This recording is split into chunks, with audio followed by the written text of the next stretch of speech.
Okay, so in the next few episodes, I'm going to talk a little bit more in depth about a few specific heavy metals. They are namely mercury, aluminum, arsenic, lead, and cadmium. So in this episode, we'll start with mercury, which is one of the most toxic compounds on Earth, right? So you need to be aware of these. This is what the point of these little episodes is to give you an overview what the sources of exposure are, and certain little steps you can do to mitigate your family's exposure. So starting with mercury, as I mentioned, this is one of the most toxic compounds on Earth. Now the issue is that nobody can escape exposure to it, right? So exposure to mercury begins in the womb and it continues throughout our whole lives. So all we can do is try to minimize the damage that it can do by supporting our detoxification capacities and of course reducing as much as possible the sources of exposure. Okay, so common sources of exposure include just the air, really. It's in large fish, as you probably know. So tuna, king mackerel, these kind of large predatory fish, they live a long life. They eat obviously smaller fish because they're predatory. So they have a very long time to bioaccumulate various heavy metals, including mercury, certain plastic PCBs, and other heavy metals I'll be talking about later. You can also find mercury in many pharmaceuticals. It's a great fungicide. It's a good kind of antibacterial agent, so they put in a lot of various different pharmaceuticals, even things like contact lens cleaning solutions, stuff like that.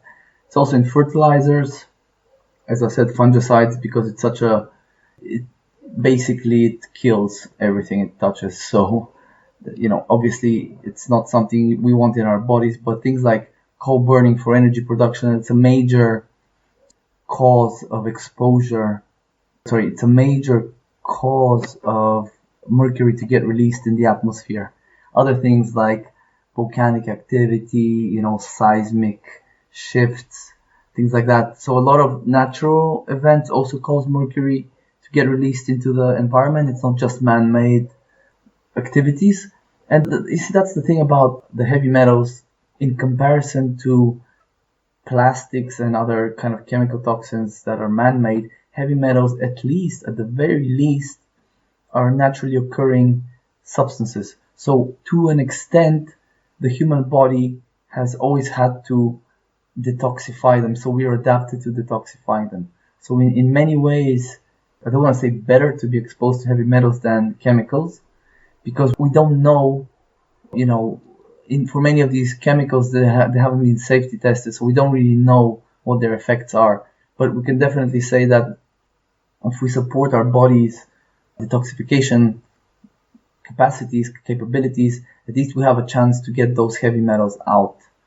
Okay, so more things so there are a couple of forms of mercury, organic and inorganic. So there's different concerns, right? So, for example, ethyl mercury, which is also known as thimerosal, it's an organic form, and they basically attach a methyl group in some cases to the mercury, which makes it kind of more bioavailable, so it can get into the tissues. It just makes it more toxic, really, basically. And for example, ethyl mercury is used in fish farming, many medications, like I said, because it's antibacterial and antifungal. So the problem with organic mercury, it has the ability to cross the blood-brain barrier, which is a protective barrier in the central nervous system and the brain that prevents toxic compounds from getting in there, right? So that's one serious concern with organic mercury, right? Now, mercury toxicity can cause all kinds of problems, from neurological issues, cardiovascular or respiratory complications, impaired kidney function, immune system abnormalities, all sorts of terrible things, right? So actually, in fact, mercury poisoning and autism have nearly identical symptoms, right? So I'm talking about acute heavy mercury poisoning, not chronic exposure. So it has symptoms such as self-injurious behavior, social withdrawal, lack of eye contact, lack of facial expression, hypersensitivity to noise and touch, repetitive behaviors. So this is documented from a study that I'm saying is that mercury poisoning has those symptoms, and we know autism also in many cases, in many children, they have those same symptoms. Other things mercury can do, it can deplete on antioxidants, it can trigger all sorts of kind of negative chain reactions in the body.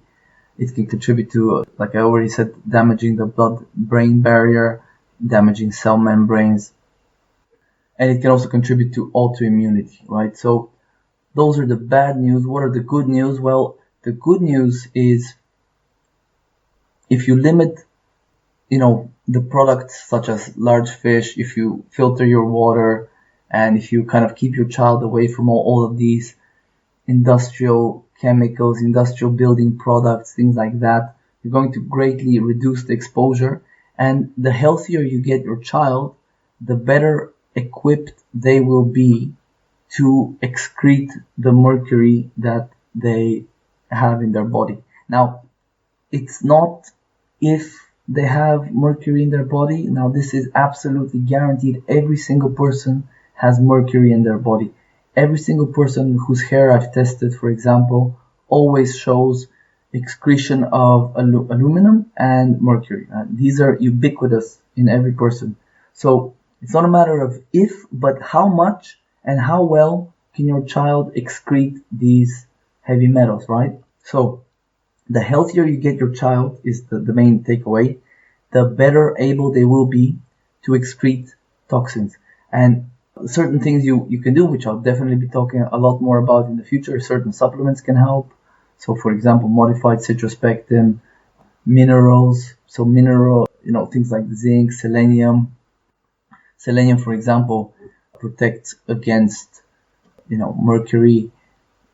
Certain amino acids that support glutathione or antioxidant production, such as N-acetylcysteine, things like that. All of these, that we'll talk about later, they can boost the detoxification abilities of the body and help your child excrete these toxins, right? So that's a little bit of a primer on mercury. In the next episode, I'll talk to you a little bit about aluminum. So hope to see you on the next one.